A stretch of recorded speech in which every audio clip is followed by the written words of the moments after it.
Alright mga kapatid, ibang balita naman ang pag-uusapan natin ngayon dahil buong Pilipinas, halos lahat mga tol ay pinag-uusapan itong may kinalaman nga sa mga missing sa Bungero mga tol. Ito matagal na itong lumalabas sa feed ko, no? Pero hindi ko lang masyadong pinapansin dahil mas nakafocus ako sa mga nangyayari sa iba't ibang panig ng ating bansa. Pero subukan natin mga tol magbigay ng reaction, commentary, opinion, criticism at kung ano-ano pa, no, dito sa mga balitang ito about sa ginagawa ngayon ng ating Philippine Coast Guard na retrieval operation doon nga sa mga nawawalang sa Bungero na ang sabi mga tol ay ipinagtatapon, no, dito sa may Taal Lake at sa kanilang 2 araw na paghahalugad dito sa Taal Lake ay may natagpuan na silang 4 na sako na hinihinalang may laman na mga buto ng mga missing sa Bungero nga mga tol. No? Ang pagkakaalam ko, no, ang kinikwento nung whistleblower, itinali sa sako bilang pabigat tapos ipinalubog. No? So ang ibig sabihin nun mga tol, nasa labas ng sako kasi nga itinali lang dun sa sako, yung sako nilagyan ng parang pabigat yun para lumubog at di na lumutang. Pero dito nasa loob.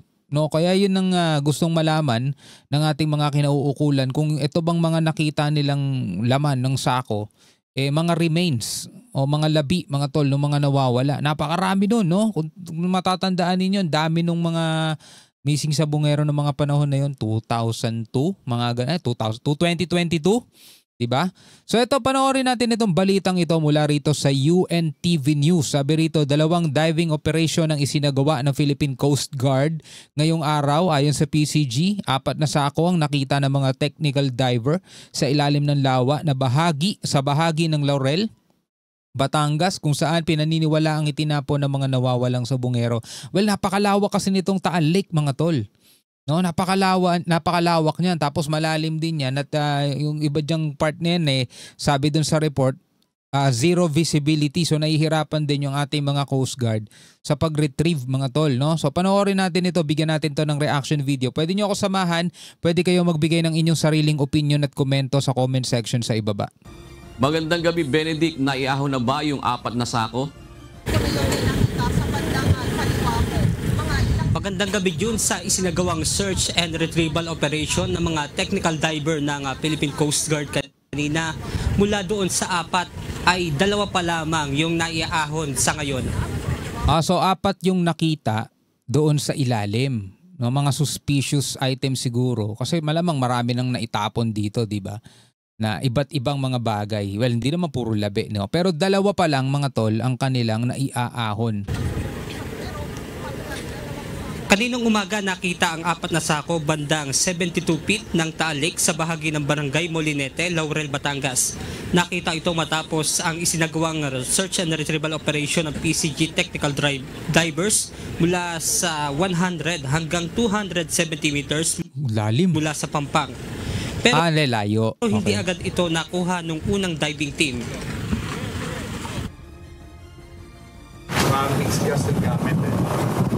First mix gas yung gamit and hindi ko pa sila nagre-refresh ang sarili nila. Okay. Nagre-refresh ang sarili nila. It's not that easy. So, it's not just easy, so makikita nyo mamaya. Makikita natin dun mamaya yung actual operations ng divers natin. Well, mahirap din naman kasi yung ginagawa ng mga divers, no? Hindi biro yun. At saka sa loob ng lawa, kung ganun katagal na, for example mga tol, let's say itinapon nga doon yung mga labi, 'di ba? Sa loob ng ilang taon, 3, 4, mga ganyan, marami nang kumain doon. Na-expose na yun mga tol. Talagang as in wala ka nang makikitang matitira pa doon. 'Di ba? Saka ang pagkakaalam ko nga, ayon doon sa pagkukwento nung whistleblower, ginagarote daw yun Tapos itatali sa sako at ihuhulog sa lake. Yung sako yun yung magsisilbing pabigat. Pero ang lumalabas ayon dito sa mga report na kukuha, nasa loob ng sako. So ang nangyari ba, yung mga missing sa Bungero isinako, tapos yun itinapon sa dagat. Kasi kung ganun nga, ilang taon pa lang naman ang nakakaraan, talaga marami ka pang butong makukuha dyan kasi hindi naman malulusaw sa tubig yun Siyempre makukuha ka pa din yung mismong pinaka para malaman mong tao talaga yung pinaka-skull, 'di ba? Makikita mo talaga 'yon nasa loob ng ano, hindi pwedeng durug-durug lang. Ilang taon pa lang naman eh. Pero bandang alas 3:20 ng hapon kanina nang unang maiahon ng sako na naglalaman ng hinihinalang buto ng tao mula nga sa pangalawang team ng mga technical diver ng PCG. Alas 3:53 naman nang naiahon ang pangalawang sako. At dahil may nakuha na ang mga otoridad ay posibleng isailalim ito sa DNA testing. Para malaman kung ano, kung sa tao nga talaga kasi syempre iba yung DNA ng hayop eh kasi pwedeng ano lang eh, alagang hayop, 'di ba? 'Di ba ang mga alagang hayop, mga tol, for example, aso, pusa, minsan sinasako na lang 'yan tapos tinatapon na lang kung saan 'yan eh. Ayon kay Department of Justice Assistant Secretary Mico Calabano, maaaring sa loob ng 1 hanggang 2 araw ay malaman na kung ito ba ay galing sa tao o buto ng isang hayop. O, 'di ba? Pwede. Ang National Bureau of Investigation naman ay nagpahayag ng kahandaang tumulong sa pamamagitan ng pagbibigay ng technical assistance o forensic examination kaakibat ng proper request. Kailangan magmadali sila dyan mga tol kasi may mga report na rin na nag-aalboroto ngayon ng Taal, di ba? O pag yun nag-alboroto at matatagalan ulit bago nila magawa yan dahil syempre yung delikado yun, lalo na yung pagbuga ng ashes sa bulkan. June sa ngayon ay na-turn over kaagad ito ngang nakuhang 2 sako sa PNP Scene of the Crime Operative at ayon nga kay Coast Guard District Southern Tagalog District Commander Commodore Jeronimo Tobilla ay ang SOCO na ang dapat magsalita kung ano yung laman nitong sako. Oo, tama naman kasi syempre sila kinuha lang nila yun eh. Iba pa rin yung mag-iimbestiga. At kanina pagkaahon ay hindi nila ito nakita yung kung ano yung laman dahil nasa kustodiya na nga ng SOCO at pagkakuha doon sa mga sako ay ibinalot agad ito sa cadaver bag. June. Tanong ko lang, Benedict, medyo curious lang kami. Kasi yung nakuwang naiahon na sako na 2, anong materialis ba nung sako na yon? Kasi hindi ba yon nasira man lang? Kasi ilang taon na ang nakalilipas. Tama. Dumaan na yung maraming bagyo dyan mismo sa lugar na yan. Ay hindi ba ito nasira? Ano ba yun, Benedict? Meron bang paliwanag? At saka syempre, kung halimbawa mga tola, imagine niya lang, labi ng tao ang nasa loob ng sako. For example, buong tao, di ba, nasa loob ng sako. Maraming mga elements, maraming mga organismo, mga isda, for example, ang bubutas mismo doon sa sakong yun para kunin o kainin mga tol yung nandoon sa loob at syempre mga bacteria, 'di ba? Masisira yan lalo na human remains yung nandoon. At saka mauubos yung laman, oo, pero may matitira talaga mga buto pero hindi madudurog yun eh. Kasi 'di ba nga sa lupa 'di ba? After 5 years pag hinukay mo na yung nakalibing mga tol, may makikita ka pa rin mga kalansay doon at makikita mo talagang tao yun, di ba, sa lupa.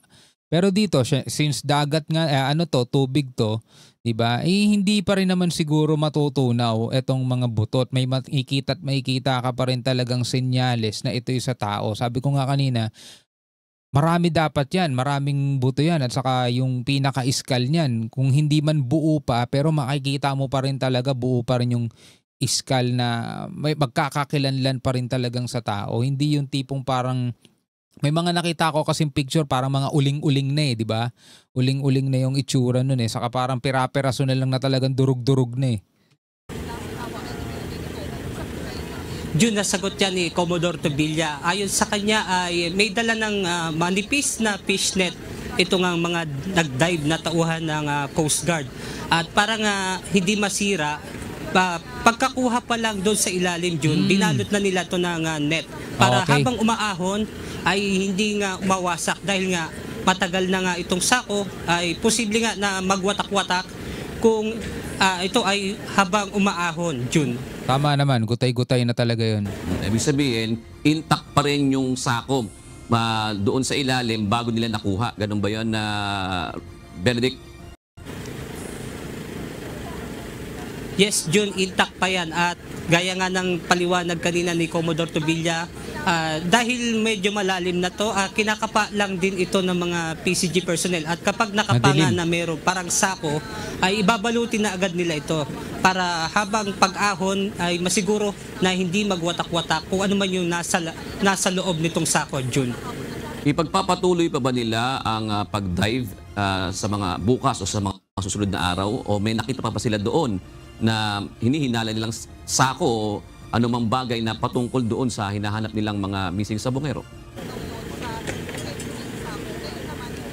Yes, June, kanina dalawa pa lang yung nakuha. So kung makikisama anya yung yung lagay ng panahon ay itutuloy nila bukas itong pagsisid muli doon sa lugar at mayroon din silang tinitignan na iba pang mga pattern sa posibleng pinagtapunan nga ng mga nawawalang sabongero, June.